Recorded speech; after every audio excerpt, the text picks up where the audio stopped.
పత్రికా మిత్రులకు మీడియా మిత్రులందరికీ కూడా నమస్కారాలు.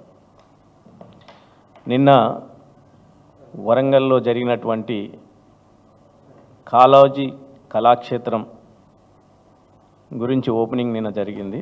దాని గురించి మీకు కొన్ని వివరాలు చెప్పాలి, ప్రజలందరికీ కూడా తెలియాలి. కాంగ్రెస్ ప్రభుత్వం 2004 నుంచి 2014 దాకా ఉన్నప్పుడు కాళోజీ ట్రస్ట్ వాళ్ళు చాలాసార్లు అక్కడ ఉన్నటువంటి మంత్రులను కావచ్చు, ఎమ్మెల్యేలను కావచ్చు, ముఖ్యమంత్రిని కానీ కలిసి కాళోజీ విగ్రహం పెట్టుకోవడానికి మాకు ఒక 300 గజాల స్థలం ఇవ్వాలని ఎన్నోసార్లు 10 ఏళ్ళు కలవని మంత్రి లేడు, కలవని ఎమ్మెల్యే లేడు, కలవని పరిస్థితి లేవు కాంగ్రెస్ పాయంలో. అప్పుడు వాళ్ళు ఒక గజం స్థలం కూడా కాదు కదా, 1 ఇంచు స్థలం కూడా కాళోజీ గురించి ఇవ్వలేదు. అప్పుడు కాళోజీ ట్రస్ట్ వాళ్ళు హంటర్ రోడ్లో ఒక చిన్న స్థలం, చిన్నది చూసుకొని, ఒక కార్నర్ చూసుకొని కాళోజీ ఒక విగ్రహం పెట్టడం జరిగింది.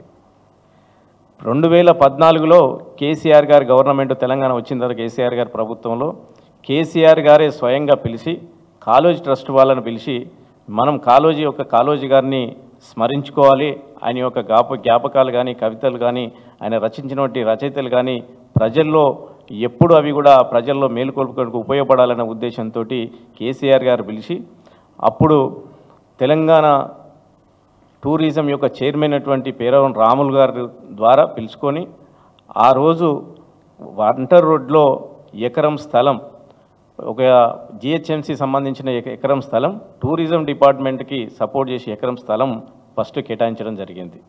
దాని ఓపెనింగ్ కొరకు, దాని ఫౌండేషన్ కొరకు కేసీఆర్ గారు వరంగల్కు వచ్చి అక్కడ ఫౌండేషన్ వేస్తూ ఈ ఎకరం స్థలం కాళోజీ గారికి సరిపోదు, ఇది కొంచెం లోపలిగా ఉంది, మనం కాళోజీ గారిని గొప్పగా స్మరించుకోవాలి, గొప్పగా దీని యొక్క ఆడిటోరియం చాలా గొప్పగా రావాలంటే చాలా ఎక్కువ స్థలం కావాలని చెప్పి ఆ రోజు ఎక్కడైతే అగ్రవచారి యొక్క ఆ ఏరియాలో ఏదైతే ఉందో హన్మకొండ బాలసముద్రంలో 4.5 ఎకరాలు, బాలసముద్రంలో కుడాకు సంబంధించిన 4.5 ఎకరాలు మళ్ళీ టూరిజం డిపార్ట్మెంట్కు తీసుకొని అప్పుడు దీన్ని ప్లాన్ చేసేసి దాన్ని కాళోజీ గారి యొక్క ప్రాంగణము, కాళోజీ యొక్క ఆడిటోరియం, కళాతోరణం బాగుండాలన్న ఉద్దేశంతో 4.5 ఎకరాలలో కేసీఆర్ గారు అప్పుడు శాంక్షన్ చేసి 35 కోట్ల రూపాయలు, ఆ రోజు 35 కోట్లతోటి స్ట్రక్చర్ వేయడానికి 35 కోట్లతోటి ఆ రోజు టెండర్లు పిలిచి ప్రారంభం చేసి దాని యొక్క పనులు ప్రారంభించడం జరిగింది.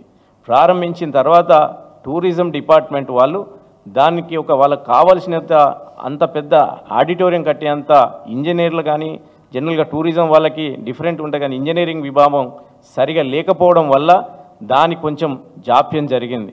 దాని తర్వాత మేము కేటీఆర్ గారి దృష్టికి తీసుకెళ్ళి, సార్ ఈ టూరిజం వాళ్ళ డిపార్ట్మెంట్ వాళ్ళు డిలే చేస్తున్నారు, వాళ్ళ యొక్క టెక్నికల్ టీం కానీ, ఇంజనీరింగ్ టీం కానీ వాళ్ళకి సరిపోయేంత టెక్నికల్ లేదు, ఎందుకంటే దాదాపు 60-70 ఫీట్ల హైట్ ఉన్నటువంటి సింగిల్ సీలింగు ఆడిటోరియం కావాలి కాబట్టి దానికి వాళ్ళకు టెక్నికల్ సరిపోతలేదు. అక్కడ వచ్చినటువంటి కాంట్రాక్టర్ కూడా నిర్లక్ష్యంగా చేయకపోవడం, ఆయన చాలా పనులు పెట్టుకుని నిర్లక్ష్యంగా చేయడం వల్ల కాంట్రాక్టర్ యొక్క జాప్యం చాలా ఇది ఉన్నాయని చెప్పి కేటీఆర్ గారు దృష్టికి తీసుకెళ్తే కేటీఆర్ గారు అప్పుడు ఆ కాంట్రాక్టర్ని ఒకరిని తొలగించేసి కుడాకు అప్పచెప్పి దాన్ని కుడా నిధుల నుంచి చేయాలన్న ఉద్దేశంతో అప్పుడు కేటీఆర్ గారు కుడాను తీసుకెళ్ళి నిధులు కూడా పెంచేసి దాన్ని మేమందరం కూడా అప్పుడు ఉన్నటువంటి కలెక్టర్లు కావచ్చు, కమిషనర్లు కావచ్చు, అప్పుడున్న వాళ్ళందరితో కూడా మేమందరం కూడా కలిసి దీని యొక్క ప్లానింగ్ చేస్తూ ఇవన్నీ కూడా మేము అప్పుడు వించలవిడిగా కమిషనర్లు కానీ కలిసి అప్పుడు చేసినాం. అప్పుడు ఉన్నటువంటి దాంట్లో ముందుకు తీసుకెళ్ళి అప్పుడు ఆ టూరిజం నుంచి ఏదైతే టెక్నికల్ సపోర్ట్ లేదో మళ్ళీ టెక్నికల్ సపోర్ట్ తీసుకొచ్చి ఇవన్నీ కూడా మేము కలిసి చేసినాం. చేసి తర్వాత దాన్ని పూర్తిగా సెప్టెంబర్ 9, 2023 వరకు మేము చేసి పెట్టిన పూర్తిగా కంప్లీట్ చేసిన పొజిషన్ ఇది. ఇప్పుడు వీళ్ళు దీనికి పూర్తిగా తర్వాత అక్టోబర్లో ఎలక్షన్ కూడా రావడం వల్ల దానికి ఖాళీ రంగులు మాత్రమే వేయలేకపోయినాం. ఆ రంగులు వేయక ఇప్పుడు వీళ్ళు వచ్చేసి గవర్నమెంట్ మారిన తర్వాత ఆ రంగులు వేసి మేమే చేసినామంటున్నారు. నేను ఒక క్వశ్చన్ అడుగుతున్నా, అక్కడ ఉన్న ఎమ్మెల్యేలు కానీ, మంత్రులు కానీ, అందులో ఆడిటోరియంలో పెట్టిన స్క్రీన్ మీరు డిసైడ్ చేశారా? అందులో ఆడిటోరియంలో పెట్టిన మన సిస్టమ్ మీరు మైక్ సిస్టమ్ మీరు డిసైడ్ చేశారా? ఆడిటోరియంలో ఉన్న ఆక్యుపేషన్ సైడ్కు ఉన్న సిస్టమ్ అంతా ఎవరు డిసైడ్ చేశారు? దాంట్లో ఉన్న కలర్ ఎవరు డిసైడ్ చేశారు? దానికి ఉన్న మార్బుల్ ఎవరు డిసైడ్ చేశారు? దానికి ఉన్న ప్రతి ఒక్కటి కూడా మేము అక్కడ ఉన్నటువంటి వినయ్ భాస్కర్ నేను మేమందరం కూడా తయారు చేసేసి దాని యొక్క తీసుకొచ్చేసి ఆ కాంపౌండ్ వాల్ కట్టింది కానీ కాళోజీ విగ్రహం ఏడబెట్టాలని నిర్ణయించింది కానీ ఆ విగ్రహాన్ని యొక్క శంకుస్థాపన అక్కడ దాని యొక్క ఫౌండేషన్ చేయించింది కానీ ల్యాండ్స్కేప్ చేసింది కానీ పూర్తిగా మేము చేసిన తర్వాత మీరు వచ్చి 4 రంగులు వేసేసి మీరు ఇప్పుడు ఓపెన్ చేశారు. నేను ఒక మాట అడుగుతున్నా, మీరు వచ్చి 10 నెలల్లో కాళోజీ ఫౌండేషన్ ఏ స్టేజ్లో ఉండే ఏ స్టేజ్లో మీరు కంప్లీట్ చేసారు? ఒక్కసారి మీ మనసాక్షి మీరు ఆలోచించుకోవాలి. ఎందుకంటే ఇదంతా పూర్తిగా 95% కాళోజీ కళాక్షేత్రం పూర్తిగా కేసీఆర్ నాయకత్వంలో కేసీఆర్ ముఖ్యమంత్రి ఉన్న హయాంలోనే పూర్తి చేయడం జరిగింది. మీరు రంగులేసి రూపులు చేసేసి దాన్ని మీరు చూపించారు. సరే చేసిర్రు, మీరు ఒక్కటి ఆలోచించాలి. నిన్న కాళోజీ గారి యొక్క ఆత్మ ఘోషించి ఉంటుంది. తెలంగాణ ద్రోహులు, తెలంగాణకు అంటే పడని వాళ్ళు, తెలంగాణ అంటే తుపాకులు బట్టి తిరిగిన వాళ్ళ చేతుల నిన్న ఓపెన్ అయినందుకు నిజంగా కాళోజీ ఆత్మ శోభించిందని ఈ సందర్భంగా తెలియజేస్తున్నాను. ఓపెనింగ్ చేస్తే వాళ్ళ కుటుంబ సభ్యులు కాళోజీ ఒక ట్రస్ట్ వాళ్ళు లోపల ఉంటే కనీసం వాళ్ళు లోపల వినతి పత్రం ఇస్తే కూడా తీసుకోలేని దుస్థితి మీది. వాళ్ళు వినతి పత్రం ఇచ్చి వాళ్ళు కాళోజీకి ఏం కావాలో ఏం చేస్తారో అని వాళ్ళకి చెప్పే దుస్థితి కూడా చూడలేదు. జనరల్గా మనం ఏం చేస్తాం, ఇంత పెద్ద కవి, ప్రముఖ కవి, ఉద్యమ నాయకుడు అయినటువంటి కాళోజీ గారి యొక్క కవితలు చెప్పడం కానీ, కాళోజీ కళాక్షేత్రం అంటే ఆడ కళలు కానీ అక్కడ కవులను పిలిచి సన్మానించుడు కానీ ఎవరినైనా కవితలు చెప్పేయడం కానీ లేదంటే స్టూడెంట్స్ను వాళ్ళకి తెచ్చి చూపించేసి ఈ యొక్క ఉద్దేశం ఏంది, కళాక్షేత్రం కట్టిన యొక్క ఉద్దేశం ఏంది, కవులకు కళాకారులకు ఇదంతా ఒక ఇక్కడ ఉంటుంది మనం చేసుకోవడానికి, ఈ ఆడిటోరియం ఉపయోగపడుతుందని చెప్పే ఉద్దేశం కానీ ఒక మంచి మాట కానీ అక్కడ ఇవన్నీ సన్మానించింది కానీ కవులం కానీ చేసినట్టు చేయలేదు. ఏదో ఫంక్షన్ హాల్కి వచ్చినట్టు ఫంక్షన్ హాల్ ఓపెనింగ్ చేసినట్టు ఫంక్షన్ హాల్ ఎట్లయితే ఓపెనింగ్ చేస్తారో ఓపెనింగ్ చేసేసి కాళోజీని కించపరిచిరని సందర్భంగా చెప్తున్నా. కాంగ్రెస్ నాయకులు, ముఖ్యమంత్రి ఖచ్చితంగా కాళోజీకి క్షమాపణ కోరుకోవాలి, కాళోజీ గారిని క్షమాపణ కోరుకోవాలి. ఆయన ఆత్మ ఘోషించిందని సందర్భంగా తెలుస్తున్నా.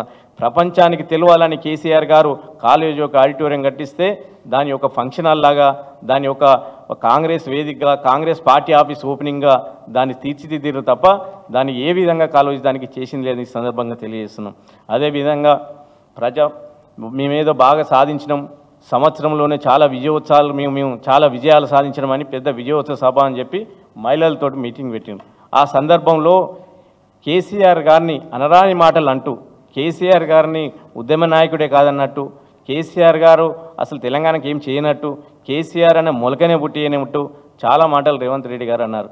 ఒక్కసారి గుర్తు చేసుకోవాలి. ఢిల్లీలో కూడా రేవంత్ రెడ్డి గారు ముఖ్యమంత్రి గారు ఒక మాట అన్నారు, అసలు నేను టీఆర్ఎస్ పార్టీలో లేను, అసలు నేను అప్పుడు అసలు పార్టీలకు సంబంధమే లేకుండా నేను ఉన్నా అన్నాడు. ఒక్కసారి మీకు ఇది చూపిస్తున్నా. ఆయన పెట్టుకున్న ఒక ఫ్లెక్సీ, 2004లో ఆయన పెట్టుకున్నటువంటి ఫ్లెక్సీ ఒక్కసారి చూడండి. ఏం రాశాడు? మట్టిల పొరలందే ఏ విత్తనం మొలకెత్తదు, నిరంతరం దోపిడికి పీడకు గురైన తెలంగాణ ముద్దుబిడ్డల్లో ప్రత్యేక రాష్ట్ర నినాదాన్ని పలికించి రాష్ట్ర విముక్తికి విముక్తి కృషి చేస్తున్నట్టు తెలంగాణ ముద్దుబిడ్డ శ్రీ కె చంద్రశేఖరరావు గారి ఉద్యమ నాయకుడికి అండగా నిలుస్తానని ప్రతిజ్ఞ చేస్తున్నా. ఇది 2004. ఆయన ఏంటి, యనమల రేవంత్ రెడ్డి టీఆర్ఎస్ జిల్లా ప్రధాన కార్యదర్శి కల్వకుర్తి నియోజకవర్గం. ఇది చరిత్ర, ఆయన అప్పుడు ఉన్నటువంటి చరిత్ర. అప్పుడు కేసీఆర్ గారు పక్కన ఎక్కడ నిలబడ్డాడో ఒకసారి చూడండి. వెనకాల నిలబడి కేసీఆర్ వెనకాల నిలబడిన వ్యక్తి కేసీఆర్ మొలకమెత్తి అంటున్న మాటలు ఇవి చూడండి. కేసీఆర్ గారిని తలుచుకోకుండా, కేసీఆర్ పేరు ఎత్తకుండా తెలంగాణ తిరగలేను బ్రతకలేను అని చెప్పి కేసీఆర్ పేరే ప్రతిరోజు తలిస్తున్నాడు.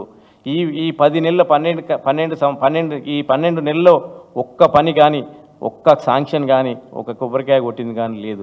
చేయలేక చేతగాక ఇవన్నీ కూడా కేసీఆర్ గారిని తిట్టుకుంటూ కేసీఆర్ గారు 2 ఊర కుక్కలను పంపించినట్టు. ఊర కుక్కలని ఎవరంటున్నారు? ఊర కుక్కలాగా మీరు మొగుడుతున్నారా? మా కేటీఆర్ హరీష్ రావులను తట్టుకోలేక మీరు ఊర కుక్కలుగా ముద్రేస్తే ప్రజలు అన్నీ కూడా గమనిస్తున్నారు. మీరు ఎన్ని బూతులు మాట్లాడినా, ఎన్ని అదిగి మాట్లాడినా ప్రజలందరూ కూడా గమనిస్తున్నారు. చాలామంది స్కూళ్ళల్లో కాలేజీలలో కూడా పిల్లలు తీసుకొని చేసుకుంటున్నారు. ఇట్లాంటి బూతుల ముఖ్యమంత్రినా మనం చూసేది? ఇట్లాంటి బూతుల ముఖ్యమంత్రినా మనం తెచ్చుకునే మా తల్లిదండ్రులు తెచ్చుకున్నది? ప్రజలు కూడా గమనిస్తున్నారు. నేను అసెంబ్లీ ముందు ఎలక్షన్లో చెప్పాను, ఓడగొట్టి నేను గవర్నమెంట్ మిమ్మల్ని ఓడగొడతా అన్నా ఓడించినా అని అంటున్నారు. అసెంబ్లీ ఎలక్షన్లో మీరు చెప్పిన మాయమాటలు 6 గ్యారెంటీలు 420 హామీలకు చెప్పి ప్రజలను మోసం చేసి ఓట్లు ఎంచుకున్నారు. ఆ ప్రజలు మీకు ఓట్లు ఇచ్చినందుకు ఈరోజు చాలా చింతిస్తున్నారు, బాధపడుతున్నారు. ఈ 10 నెలల్లో ఈ సంవత్సరంలో ఏ ఒక్క రంగమైన హ్యాపీగా ఉందా? మొదలు పెడితే పారిశ్రామిక విధానం, పారిశ్రామికులు కావచ్చు, లేబర్ కావచ్చు, ఇండస్ట్రియలిస్ట్ కావచ్చు, లేకపోతే కార్మికులు కావచ్చు, రైతులు కావచ్చు, రైతు కూలీలు కావచ్చు, ఏ వర్గమన్నా ఒక వర్గం సంతోషంగా ఉన్నదా? ప్రతి ఒక్కరూ బాధపడుతున్నారు. మీరు చేసే పనులు, మీరు చేసే ఈ హయాంలో జరిగినటువంటి ప్రతి ధ్వంసం కూడా మీరు ఈ 10 నెలల కాంగ్రెస్ ప్రభుత్వం వచ్చినట్టు మళ్ళీ కేసీఆర్ గారు రావాలి, మళ్ళీ ముఖ్యమంత్రి కావాలని ప్రజలు కూడా కోరుకుంటున్నారు. దానికి సమయం వస్తుంది. త్వరలోనే కేసీఆర్ గారు రండి అంటున్నారు. తప్పకుండా కేసీఆర్ గారు వస్తాడు, ప్రజల తరపున కొట్లాడతాడు. మళ్ళీ ఈ తెలంగాణ ప్రజలకు సువర్ణమైనటువంటి బంగారమైనటువంటి ప్రభుత్వాన్ని తీసుకొచ్చి మళ్ళీ ప్రజలకు ఒక మంచి పరిపాలన ఇచ్చే అవకాశం త్వరలోనే వస్తాయి. మీరు ఎన్ని చెప్పినా ఎన్ని చేసినా ఏది కూడా కాదు. పాలన చేతగాక కేసీఆర్ లాంటి మహానేతను తిడుతూ పాపం ముట్టగొట్టుకుంటున్నాం. గుర్తుపెట్టుకోండి రేవంత్ రెడ్డి గారు, తెలంగాణ ఆ రోజు మీరు ద్రోహం చేశారు. తెలంగాణ గన్ను పట్టుకొని తిరిగిన మీరు తెలంగాణ వాదుల గురించి తెలంగాణ వాదులనేదో మీరు అయినట్టు, తెలంగాణ వాదులనేదో మీరు స్మరించుకుంటున్నట్టు మీరు ఎన్ని చెప్పినా కూడా ప్రజలు నమ్మరు. కాబట్టి దయచేసి ఇప్పటికైనా మీ భాషను మార్చుకోండి, మీ వ్యవహారం మార్చుకోండి. ఇప్పటికైనా మార్చుకుంటే భవిష్యత్తులో ఇంకైనా ఉంటుంది. కాంగ్రెస్ కార్యకర్తలు పౌరుషం చూపిస్తే కేసీఆర్ను కనబడంటున్నారు. తెలంగాణ ప్రజలు, తెలంగాణ కార్యకర్తలు అందరూ కూడా సమయం కోసం వెయిట్ చేస్తున్నారు. తప్పకుండా మా పౌరుషం, మా కథ చూపించే సందర్భం త్వరలోనే ఉందని ఈ సందర్భంగా తెలియజేస్తున్నాను. అసెంబ్లీకి రా, నేను అసెంబ్లీ ఎప్పుడు పెట్టాలనో చెప్పు. కేసీఆర్ ముఖ్యమంత్రి, మీరా ముఖ్యమంత్రి? మీరు అసెంబ్లీ పెడితే ఎవరు వస్తారు ఎవరని తెలుస్తుంది. కేసీఆర్ ముఖ్యమంత్రి అయినట్టు మీరు అసెంబ్లీ పెట్టు, నేను వస్తా, నేను అసెంబ్లీ పెడతా, మీరు రా. అప్పుడేమో ఫామ్ హౌస్ ముఖ్యమంత్రి అన్నావు, ఇప్పుడేమో ఫామ్ హౌస్లే ఉంటున్నావు అంటున్నావు. అంటే నీకు ఏది వీలైతే అది ఒకసారి రమ్మంటావు, ఒకసారి అక్కడే పడుకో, నువ్వు రావద్దంటావు. నీకు ఏది తోస్తే అది. నీకు పాలన పైన ఈ 10 ఏళ్లలో ఏం చేసింది చెప్పలేక నువ్వు ప్రజలందరి ముందు కూడా అవసపాలవుతున్నావు తప్ప కేసీఆర్ కూడా ఎలాంటి ఏది కాదు. కేసీఆర్ మహావృక్షం లాంటోడు. ఆ మహావృక్షంలో నీలాంటి గంజాయి మొక్కలు వస్తుంటాయి, ములుస్తుంటాయి, పోతుంటాయి. కాబట్టి దయచేసి గుర్తుంచుకో, ఈ ఉమ్మడి ఆంధ్రప్రదేశ్లో ఈ తెలంగాణలో నువ్వే బూతుల ముఖ్యమంత్రిగా మిగిలిపోయే అవకాశం ఉంటుంది. కాబట్టి ఇప్పటికైనా మీ పద్ధతి మార్చుకొని, మీ వ్యవహార శైలిని మార్చుకొని ఇప్పటికైనా సరిగమైనటువంటి పద్ధతిలో పోతే బాగుంటుందని ప్రజలు అనుకుంటున్నారు. లేదంటే ప్రజలు మీ మీద తిరగబడే రోజు త్వరలోనే ఉందని తెలియజేస్తూ మీకు ఒక మాట ప్రజలు ఏమనుకుంటున్నారు అంటే చివరి మాటగా చెప్పి ముగిస్తాను. మనం బాహుబలి సినిమాలో కాలయ్య ఎట్లున్నాడో, కాలకేయుడు ఎట్లున్నాడో మీరు కూడా కాలకేయుడిలాగా వ్యవహరిస్తున్నారు. తప్పకుండా బాహుబలి వచ్చి కాలకేయుడిని ఎట్లా అంతమిస్తాడో త్వరలోనే కేసీఆర్ బాహుబలి అయి మిమ్మల్ని అంతమించే రోజు త్వరలోనే ఉందని తెలియజేస్తున్నాను.